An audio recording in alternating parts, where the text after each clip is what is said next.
Assalamualaikum warahmatullahi wabarakatuh. Kebo Iwa dan Danau Batur adalah legenda dari Provinsi Bali yang terkenal akan kekayaan seni dan budayanya. Cerita tentang terbentuknya danau dan gunung Batur yang bertempat di wilayah Kintamani, legenda tentang seorang anak yang tumbuh besar dan perkasa, tapi menjadi beban bagi masyarakat. Dikisahkan di suatu desa di Pulau Bali, desa yang tenang dan asri, dengan keindahannya. Hiduplah sepasang suami istri yang rukun dan berkecukupan, namun kebahagiaan kurang lengkap mereka rasakan. Bertahun-tahun menikah, mereka belum juga dikaruniai keturunan. Setiap hari, mereka tak henti berdoa kepada Sang Hyang Widiwasa, sebutan untuk Tuhan dalam agama Hindu, agar diberi seorang anak. Hingga suatu hari, doa mereka didengar. Sang istri mengandung. Kebahagiaan mereka pun bertambah dan bersyukur. Setelah penantian panjang, kini doanya terkabul. Hari-hari penantian akan lahirnya seorang bayi pun datang. Sang istri melahirkan seorang bayi laki-laki. Bayi itu ternyata istimewa karena pertumbuhannya yang sangat cepat meski masih bayi. Porsi makannya menyerupai orang dewasa. Meskipun tergolong masih anak-anak, tetapi porsi makannya melebihi dari porsi makan orang dewasa, hingga orang tuanya pun kewalahan untuk menyediakan makanan sehari-harinya.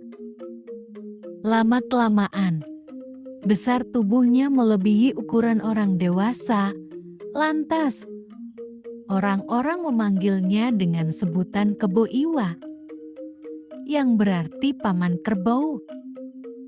Karena sudah tidak sanggup untuk memberi makan putranya, orang tua Kebo Iwa mengumpulkan penduduk sekitar dan meminta bantuan pada masyarakat untuk ikut memberi makanan putranya, si Kebo Iwa.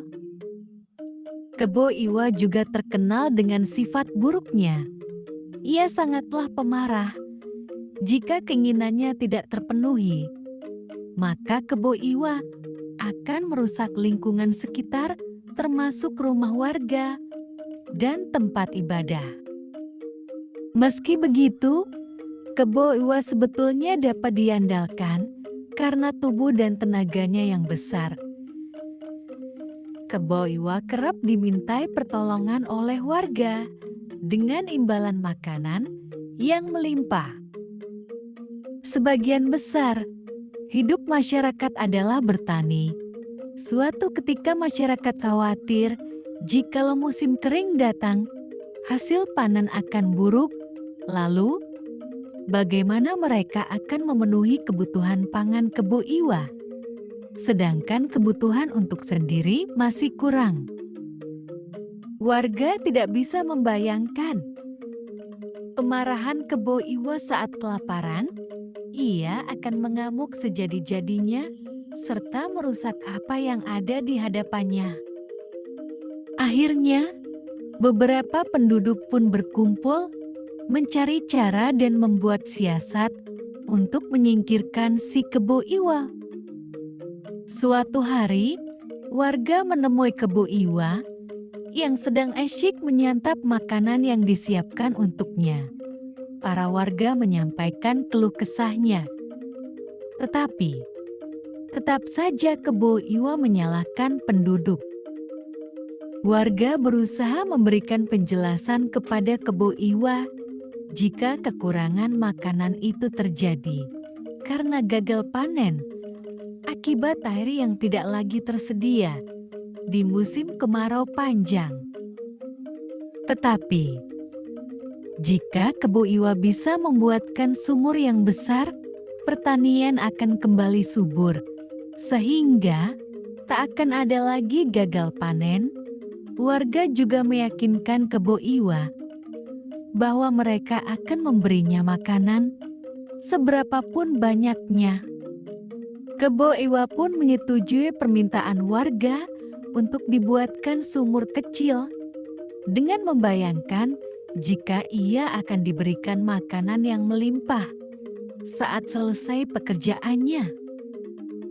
Di saat yang bersamaan, para warga bergotong royong mengumpulkan batu-batu kapur guna melancarkan siasat warga untuk si Kebo Iwa. Kebo Iwa terus menggali lubang tanah itu hingga ia merasa kelelahan dan lapar. Warga pun memberinya banyak makanan kepada si Kebo Iwa. Setelah menyantap semua makanannya hingga kekenyangan, si Kebo Iwa akhirnya tertidur, mendengkur dengan kerasnya di dalam lubang sumur galiannya.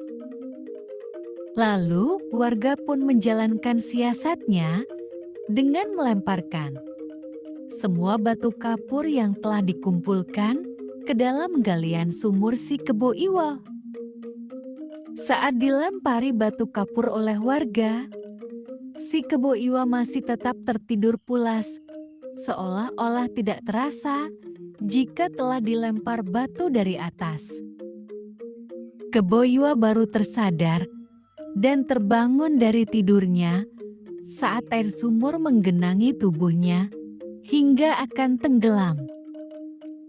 Sadar dirinya telah ditipu oleh semua warga, ia pun bangun, lalu marahlah si Kebo Iwa. Saat akan keluar, Kebo Iwa tidak bisa menggapai daratan karena tak terasa saking dalamnya ia telah menggali sumur itu. Semakin lama, volume air di dalam sumur galian Kebo Iwa makin banyak dan tingginya hingga setinggi badan si Kebo Iwa. Akhirnya, Kebo Iwa pun kehabisan nafas dan tenggelam. Kebo Iwa menjadi tidak berdaya dan akhirnya mati terkubur di dalam galiannya sendiri. Celakanya, air dari dalam galian terus-menerus keluar sampai meluap dan membanjiri desa dan area sekitar. Akibat banjir, warga akhirnya kehilangan harta benda, sawah, ladang, hewan ternak, dan rumah. Semua terburu-buru mengungsi ke tempat yang lebih tinggi tanpa dapat menyelamatkan banyak barang. Beberapa desa yang tenggelam itu kemudian membentuk sebuah danau besar. Danau itu kini dikenal dengan nama Danau Batur. Timbunan tanah hasil galian dari Kebo Iwa yang menumpuk kemudian membentuk sebuah gunung yang sekarang dikenal dengan nama Gunung Batur. Legenda Kebo Iwa dan asal-usul Gunung Batur memberikan pesan moral bahwa sifat serakah, egois, tamak, serta melakukan segala sesuatu demi kepentingan pribadi dapat berujung merugikan diri sendiri dan sekitar. Wassalamualaikum warahmatullahi wabarakatuh. Jangan lupa subscribe dan like ya.